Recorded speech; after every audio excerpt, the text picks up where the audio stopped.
Bismillahirrahmanirrahim. Assalamualaikum warahmatullahi wabarakatuh.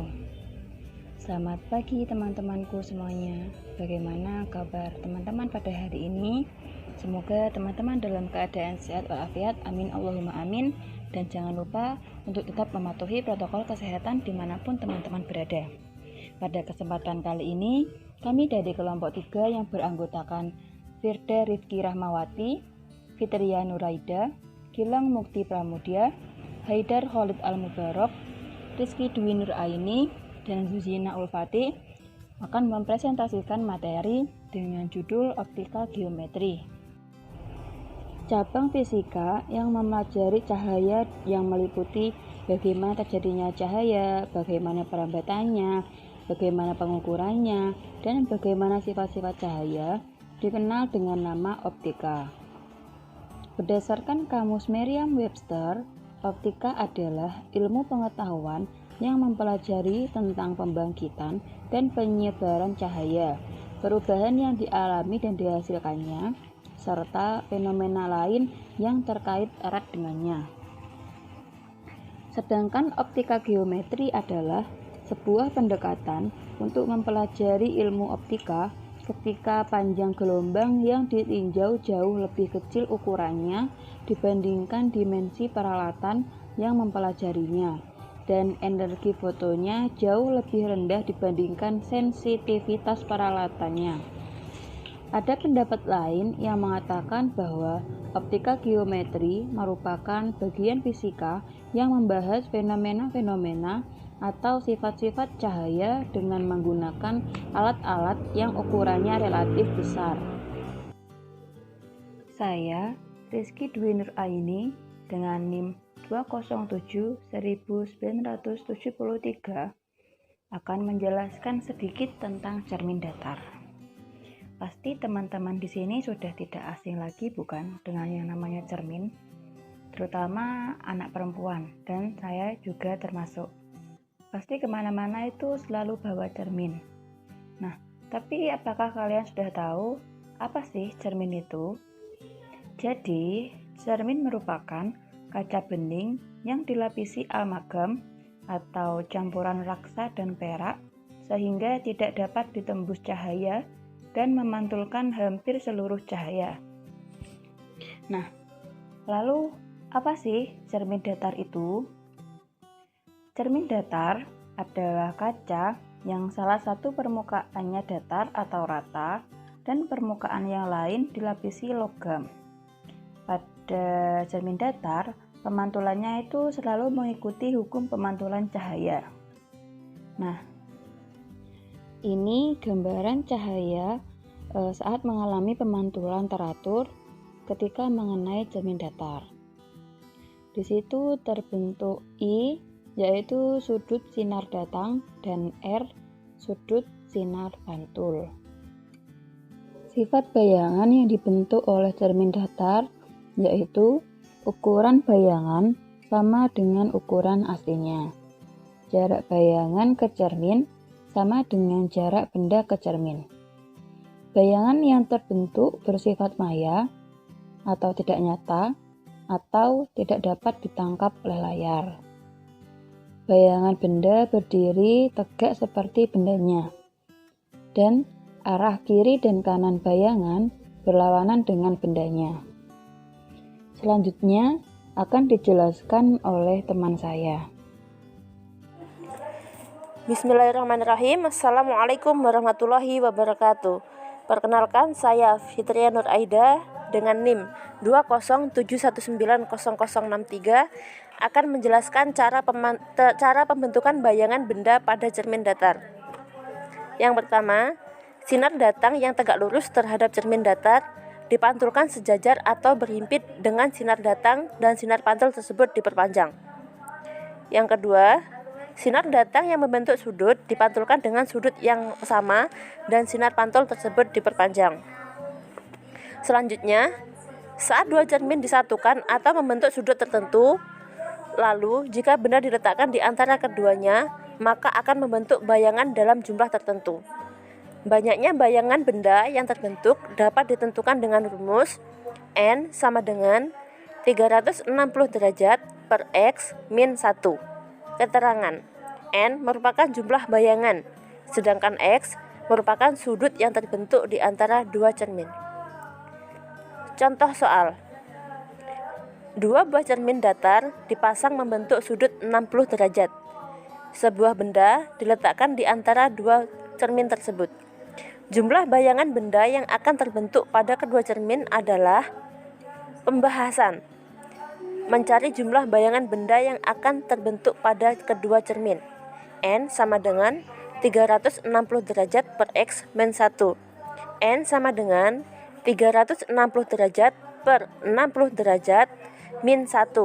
N sama dengan 6 min 1 sama dengan 5. Jadi, jumlah bayangan benda yang akan terbentuk pada kedua cermin adalah 5 buah. Saya Hidar Holita Mubarak akan melanjutkan materi yang telah disampaikan oleh teman saya tadi. Selanjutnya adalah materi cermin lengkung. Selain cermin datar, ada juga cermin lengkung. Sebuah cermin bisa saja melengkung.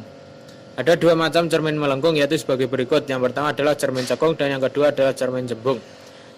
Dari cermin cekung yaitu cermin yang bidang pantulnya melengkung ke arah dalam. Cermin cekung biasanya digunakan sebagai reflektor pada lampu mobil dan lampu senter.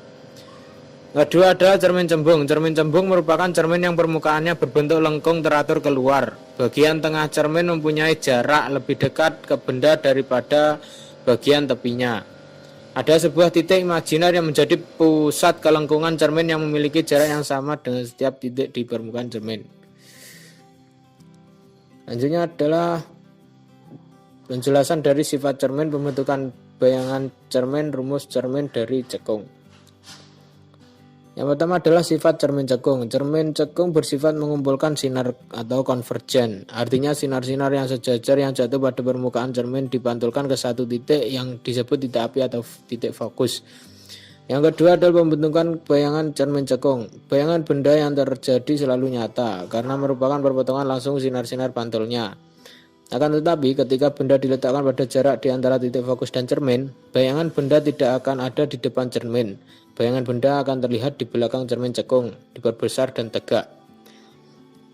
Rumus cermin cekung yaitu 1 per F sama dengan 1 per S plus 1 per S aksen. Sekian dari materi cermin cekung. Selanjutnya akan dijelaskan oleh teman saya cermin cembung. Perkenalkan, nama saya Zuina Ulfati dengan nomor induk mahasiswa 2071900087. Di sini saya akan melanjutkan penjelasan mengenai cermin lengkung. Tadi sudah dijelaskan ada dua macam dari cermin lengkung, yaitu cermin cekung dan cermin cembung. Di sini saya akan sedikit menjelaskan mengenai cermin cembung. Cermin cembung merupakan cermin yang permukaannya berbentuk lengkung teratur keluar. Bagian tengah cermin mempunyai jarak lebih dekat ke benda daripada bagian tepinya. Ada sebuah titik imajiner yang menjadi pusat kelengkungan cermin yang memiliki jarak yang sama dengan setiap titik permukaan cermin. Cermin ini biasanya atau banyak digunakan sebagai kaca spion kendaraan, kaca pembantu pada persimpangan jalan untuk mencegah terjadinya kecelakaan. Adapun sifat dari cermin cembung ini berbeda dengan sifat cermin cekung yang mempunyai sifat konvergen atau mengumpulkan sinar. Kalau sifat cermin cembung ini mempunyai sifat divergen atau menyebarkan cahaya. Jadi, jika sinar datang sejajar sumbu utama mengenai cermin cembung, sinar akan dipantulkan menyebar. Jika sinar-sinar pantul pada cermin diperpanjang pangkalnya, maka sinar akan berpotongan di titik fokus di belakang cermin. Kemudian, pembentukan bayangan pada cermin cembung ini terbentuk pada cermin cembung. Bayangan yang terbentuk pada cermin cembung selalu maya dan berada di belakang cermin. Mengapa? Karena secara geometris kita cukup menggunakan dua berkas sinar istimewa untuk mendapatkan bayangan pada cermin cembung. Kemudian rumus dari cermin cembung. Rumus dari cermin cembung ini ialah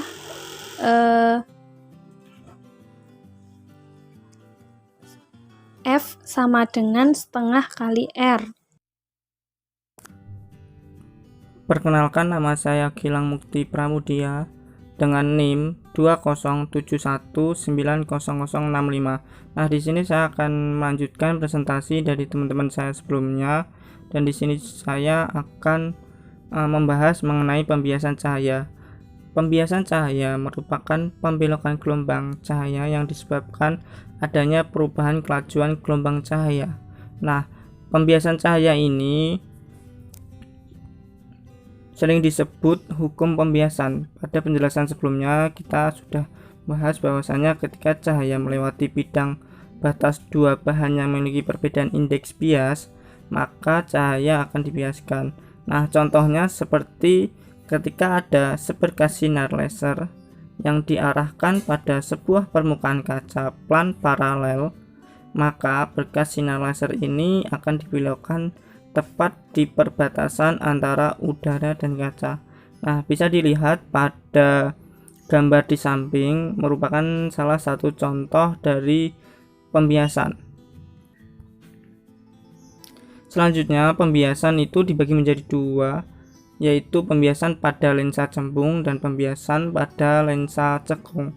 Nah, di sini kita akan membahas mengenai pembiasan pada lensa cembung terlebih dahulu. Bisa dilihat pada gambar bahwasannya panjang fokus lensa cembung bergantung pada ketebalan lensa itu sendiri. Jika lensa lebih tebal, maka panjang fokusnya menjadi lebih pendek.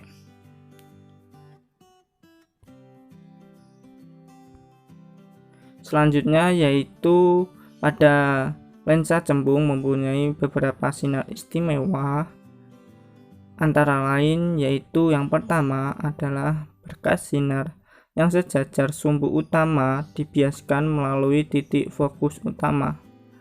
Sinar istimewa yang kedua yaitu berkas sinar yang datang melalui titik fokus dibiaskan sejajar sumbu utama. Dan sinar istimewa yang terakhir yaitu berkas sinar yang melalui titik optik diteruskan tanpa dibiaskan. Nah, contoh sinar istimewanya seperti gambar yang di samping itu adalah merupakan sinar istimewa dari lensa cembung. Selanjutnya kita akan membahas juga mengenai sifat-sifat pembiasan lensa cembung, di mana sifat-sifat pembiasan ini dibagi menjadi 5, teman-teman.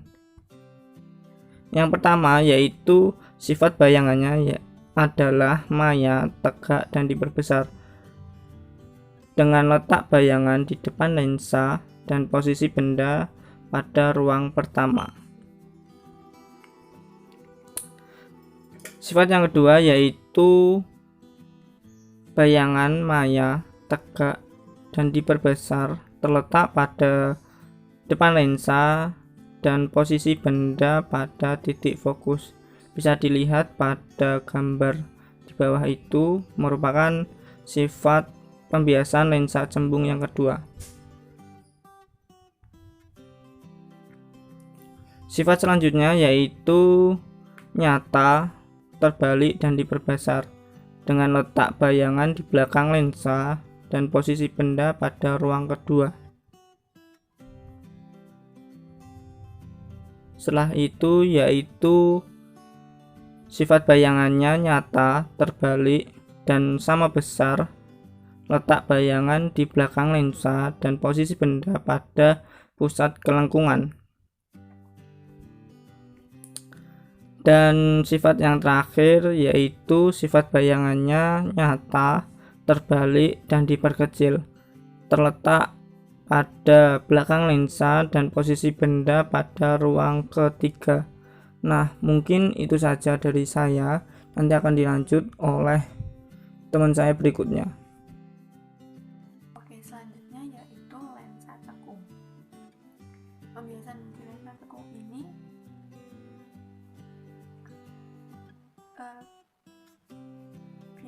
itu dia ditandai dengan negatif, sudah saya jelaskan tadi ya. Lensa cekung itu sama dengan lensa negatif. Nah, untuk lensa cekung biasanya memiliki dua buah permukaan cekung seperti tadi. Belum saya jelaskan bahwasanya kalau lensa cembung itu sendiri berarti ini kalau lensa cekung itu ya keluar gitu. Nah, untuk arah pembiasannya itu berbeda tergantung dari arah cahaya yang datang seperti itu. Nah, di sini juga itu di cekung ini memiliki 3 sifat keistimewaan dari sinar istimewa lah ibarat. Jadi lensa cekung ini ada 3, yaitu apabila bersinar yang sejajar sumbu utama itu akan dibiaskan seolah-olah berasal dari titik fokus lensa kan lensa menjadi titik fokus. Terus yang kedua yaitu bersinar yang melalui titik fokus lensa itu dibiaskan sejajar sumbu utama itu namanya utama. Terus yang ketiga yaitu bersinar yang melalui titik pusat optik lensa itu tidak dibiaskan. Nah, untuk menghitung dari bayangan lensa cekung ini diperlukan minimal 2 berkas sinar utama. Jadi sinar yang berkas cahaya itu ada 2, contohnya titik fokus itu ada F sama aksennya. Nah, untuk persamaan dari lensa baik cekung maupun cembung itu sama, yaitu 1/S plus 1/S aksen sama dengan 1/F. Atau apabila ini ada catatan bahwasanya apabila jari-jari kelengkuan lensa adalah 2 kali jarak fokusnya, maka persamaannya jadi 1/S plus 1/S aksen sama dengan 2/R besar, dimana di sini R itu jari-jari kelengkuan lensa. Nah, di sini catatan lensa cekung itu baik F maupun R itu bernilai atau berharga negatif. Dan untuk X aksen berharga positif apabila di belakang lensa untuk bayangan nyata dan negatif apabila di depan lensa atau untuk bayangan lain. Dan selanjutnya itu karena benda selalu dianggap ada di depan lensa, maka S ini selalu berharga positif, jarak itu selalu bernilai positif. Nah, biasanya itu bayangan itu melalui pembesaran bayangan itu dirumuskan sebagai M besar sama dengan harga mutlak H aksen per H sama dengan harga mutlak S/S, dimana itu harga mutlak itu menunjukkan bahwasanya M itu selalu bernilai positif. Di sini saya akan mengambil contoh di mana misal sebuah benda terletak 100 cm di depan lensa cekung yang jaraknya fokus 20 cm. Hitung berapa jarak bayangannya. Berarti yang diketahui adalah jarak benda 100 cm, jarak fokus minus 20 cm karena lensa cekung jadi bernilai negatif. Nah, yang ditanya adalah S aksen. Jadi di sini kita gunakan bahwasanya kita masukin aja langsung, kita ubah dari awalnya 1/S plus 1/S aksen sama dengan 1/R, dirubah jadi 1/S aksen sama dengan 1/F min 1/S. Jadi dimasukkan nilainya tadi, terus jadinya itu 1/min 20 min 1/100 sama dengan min 6/100. S aksen itu sama dengan min 100/6 sama dengan 16,67 cm. Jadi bayangannya itu terletak di depan lensa. Kenapa demikian? Karena itu kan pengeluarannya keluar, bukan kecuali kalau dampaknya pembiasannya itu keluar.